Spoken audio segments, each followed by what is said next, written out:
welcome to episode 63 of the Craft House Magic podcast. My name's Ellie, I'm coming to you from Norwich in Norfolk in the UK, and today is the 14th. It's the 14th of March today, and I've got a couple of things to chat to you about what I've been doing over the last week, so hope you're okay, hope you've had a nice week too.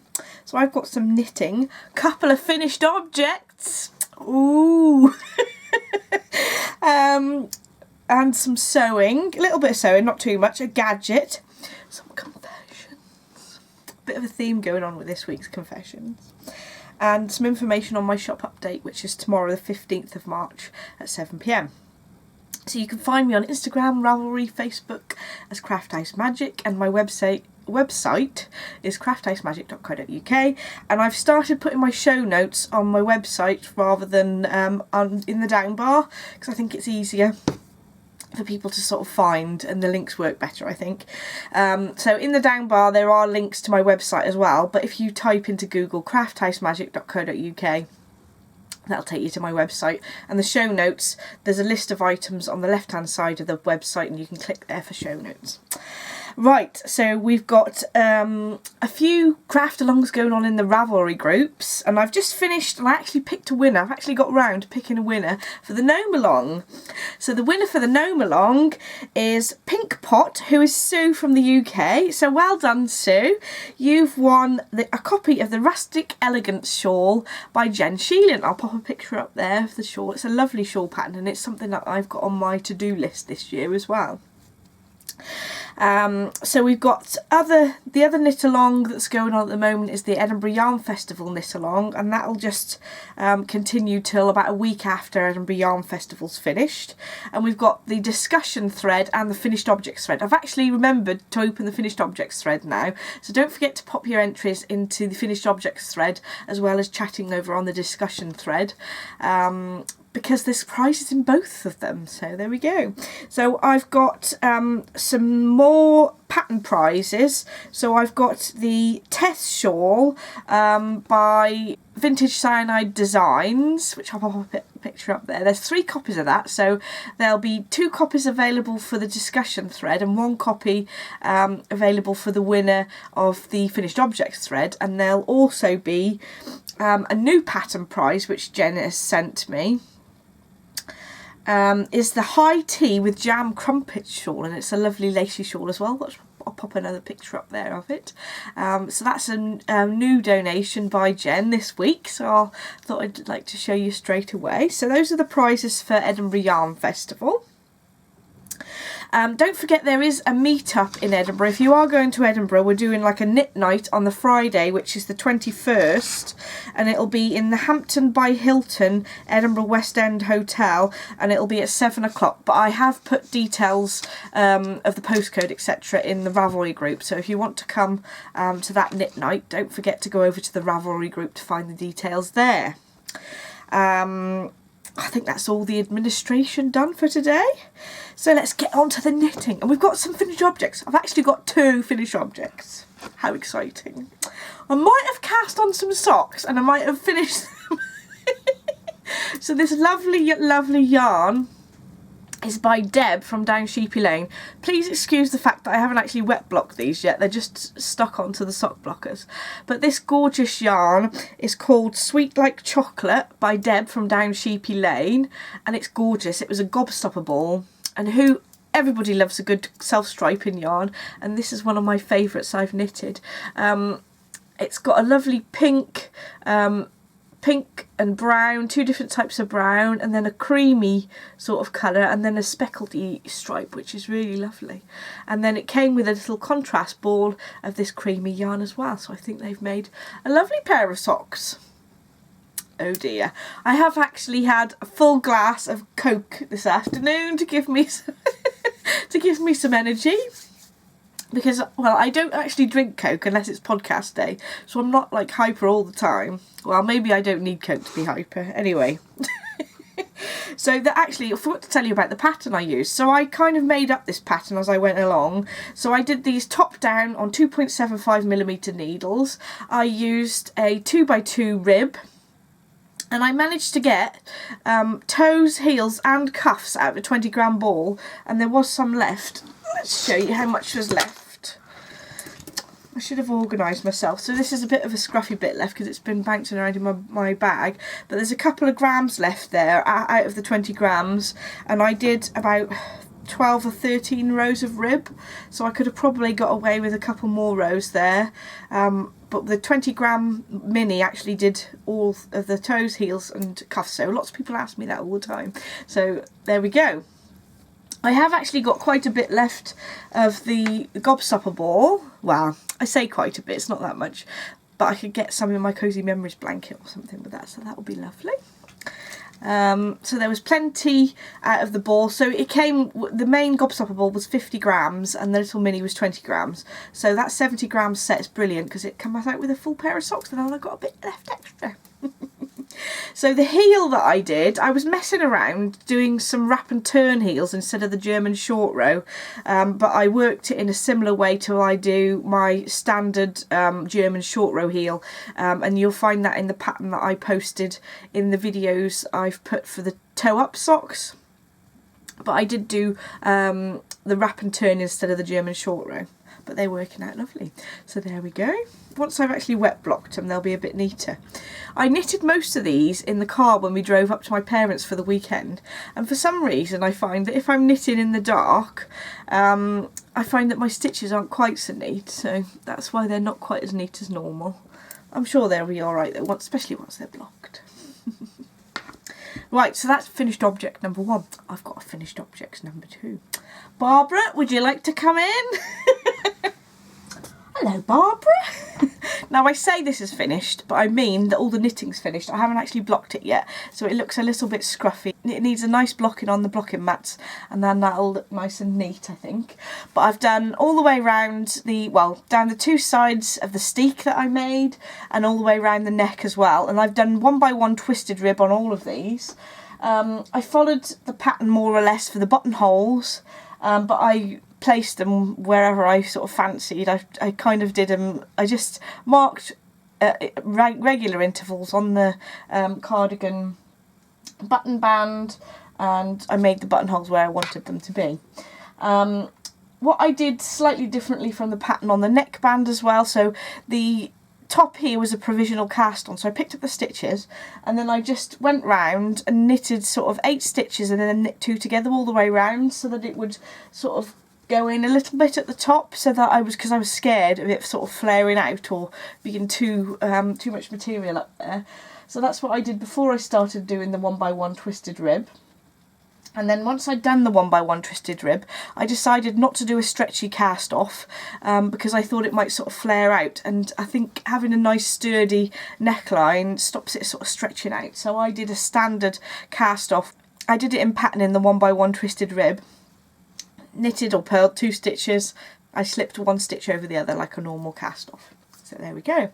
I'll show you around the back as well. So next time you see this, I'll have hopefully blocked it, and then I'll be wearing it at Edinburgh Yarn Festival. So Edinburgh Yarn Festival is next week, so it's a good job I finished the knitting. I've just got to block it and put the buttons on. I haven't decided what buttons I'm going to use exactly yet, but I was kind of thinking maybe a small sort of metal button or a mother of pearl sort of button, but I'll have to look in my stash and see what I've got. I did find some smaller mother of pearl buttons, but they're a little bit small for this, so I might have to take a little trip to my local haberdashery, or I might even wear it to Edinburgh Yarn Festival and buy some buttons there, because most of the time I tend to wear cardigans open anyway. That's just how I tend to wear cardigans. So there we go. I'm so pleased I actually took the plunge and decided to knit this for the festival, because I think it's a really good fit. I'm really pleased with the fit. And it was a bit of a challenge doing this 4-colour work, but actually at the end it wasn't too difficult, it just was quite time consuming. So there we go. I'm especially pleased with the fit of the arms on this, because I was knitting and then kept trying it on just to decide where I was going to do the decreases, and that fit really nicely. So there we go. Thank you, Barbara. So we're back. Barbara's off for a cup of tea. Oh dear. So I've actually picked up my Northeasterly blanket again, and I finished the third row that I wasn't far off it last time, but I thought I'd tell you the thoughts that I've got about what I'm going to do to it. So because the screen's a bit small and I'm not that far off the camera, I'll just show you the length. So that's my Northeasterly blanket that's actually going to turn into a scarf. So that's the length of it. And I think I'm going to do another row. But I think I might need a little bit more length on this. So I'll just show you how long this looks now. Who needs a scarf when you've got bushy hair like me? So it goes to about there. And actually I could probably do with a bit more length here. And if I do another row as well, it'll be really cosy. How nice would that be? So I think I'm going to do, I'm going to pick up stitches where I've cast off on this end. I've actually left that just on a needle so that I don't have to pick up stitches obviously. But I'm going to do another sort of, well, each colour was about that long, so I'll do another 1 or 2 colours. Make it about that long, I think. Anyway, I'll just play it by ear. Somebody messaged me, and I'm afraid I forgot the lady's name. She sent me the link to an infinity scarf that had this sort of pattern on one side. I thought, oh, that would be quite a good idea. And I did think about joining these ends together. But I kind of decided not to, but now I don't know. Oh, maybe I should just knit the fourth row on this, and then decide whether to join it or add length. So if it's an infinity scarf, I'd join these two together, and after wrapping it round twice it would sort of lay like that, I suppose. What do you think? Infinity scarf or just what do you call them? Standard scarf? Oh dear. I think I've probably had a bit too much Coke today. So that's my Northeasterly. I'd be quite tempted actually to knit a blanket out of these rather than turning it into a scarf. It's quite a nice way of just adding to the to a blanket, rather than with my Cozy Memories you have to sort of pick up stitches each time, so it's a little bit more, you know, you have to focus for a bit just to get the right number of stitches picked up before you really get into it. But with these chevrons, you just keep going and keep going. Lovely. So the pattern for the Northeasterly blanket is by Melita, who's Skinanigans, and I will leave links to all the patterns that I've shown in my show notes, which will be on my website. I also forgot to tell you what the pattern was for my cardigan. Barbara was distracted me, it's her fault. So the pattern for my cardigan, it is by Lena Tosti, and it's the Cherry Bloom cardigan, which somebody so kindly pointed out that I kept saying Cherry Blossom. It's Cherry Bloom, and it's supposed to look like that, so it looks something like that, so I did alright. I think I ended up doing slightly thicker bands, just because, I don't know whether I like it being thicker, I just ended up knitting more on the first band, so I had to keep it the same. So there we go. And I also forgot to tell you what the yarn was on my cardigan, and that's the John Arbon Knit by Numbers, and the numbers that I used were 5 for the grey, 76 and 70 something, 270 numbers for the pinks. I've noted the numbers on my project page if you really want to know what the colours are, but there we go. I'm basically rambling on today, everything's out of order. It's not normally quite this bad, oh dear. What am I like? So let's talk about the sewing section. So my lovely friend Margaret organised, where have I put the things? Here we go. So my lovely friend Margaret had organised a lady called Pat Lowe to show a load of lovely vintage quilts for the day on Tuesday, and that was really lovely to see all her vintage quilt that she'd collected, and also some that she'd made herself. As well as the vintage ones, but she got us to start doing like a hand-pieced sort of a star shape. Now I haven't finished mine because I was too busy chatting, so you can kind of see what the colours look like that I've chosen. So basically that's what mine looks like at the moment. So we're joining pieces of plain, and then I'm using a batik here to make like a sort of starburst shape, I suppose. This is a little photocopy of what the actual block will look like in the end, with a little circle in the centre. So I'm not sure whether I'm going to hand piece all these. I might actually end up machine sewing them if I do end up doing a big quilt, but I've just pinned the next 2 blocks together ready to sew together. Not an awful lot of interesting stuff to show you today about my sewing, but I thought I'd just show you what progress I'd had so far. Because I've pinned this together, you can't really see the full effect properly, but that's sort of half a block. And it's all pinned this side, if that makes sense. I love a batik, aren't they gorgeous? Anyway, that's what I got up to on Tuesday. I had a good day chatting to people and having a look at these lovely quilts, so that was lovely. So if you are watching, Margaret, thank you very much for organising it. Right, so that's all the makes that I've done this week. Because I'd visited my parents at the weekend, I just take my knitting because it's just easier. And I'll tell you a little bit more about my trip in my confessions section. But I thought I'd show you my gadget for this week. So my lovely friend Sue was saying that she doesn't have a ball winder, and she was wondering which one to purchase, and I just thought I'd show you mine. It's not a very expensive one that I've got. I actually picked mine up from a charity shop, and it just says Royal on it. Well, I think you could probably get one like this from eBay. I wouldn't say that this was the best ball winder, but it works okay. So there's a clip that goes onto your table, and then this sort of folds in, and you extend this little arm out, and you can thread your yarn through this little hole. This is a guide to keep it nice, well, stop it from sort of tangling up, and then you put your yarn in the little wedge, and then the handle turns round to wind the yarn up, and that works okay. Because it's on my hand, it's obviously wobbling quite a lot, but if you've got it strapped to a table, that's great. I have heard though that you can get ones from Knit Picks as well, so I'm not quite sure about the price differences. I did think at one time about getting a new one of these, but mine isn't too bad. It just doesn't make the cakes as neat as some people's, but they don't tend to tangle as long as you don't put too much tension on the yarn as you are winding it. And if it does actually start winding round where it shouldn't do, stop and sort it out before it gets too bad. But there we go, that's my gadget for the week. I'm afraid it's not very interesting because I'm sure most people have one of these, but if you haven't, it's nice to know what other people have got, what other people use, and whether you'd recommend it or not. And I think it's quite a good ball winder in terms of it not sort of getting too knotted or anything, but you can get big wooden heavy ones which run really smoothly and not make any noise at all, but if you are looking for a more cost-effective solution, these ones are a little bit better.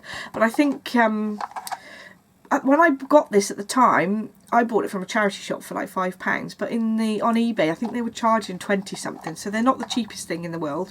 But if you are really getting into knitting, it is worth being able to wind your balls yourself, because having to get somebody to like hold onto the yarn and wind it yourself without having this to sort of go round quickly, it's a bit of a pain. I've also got a Swift. I might show you what Swift I've got on the next episode.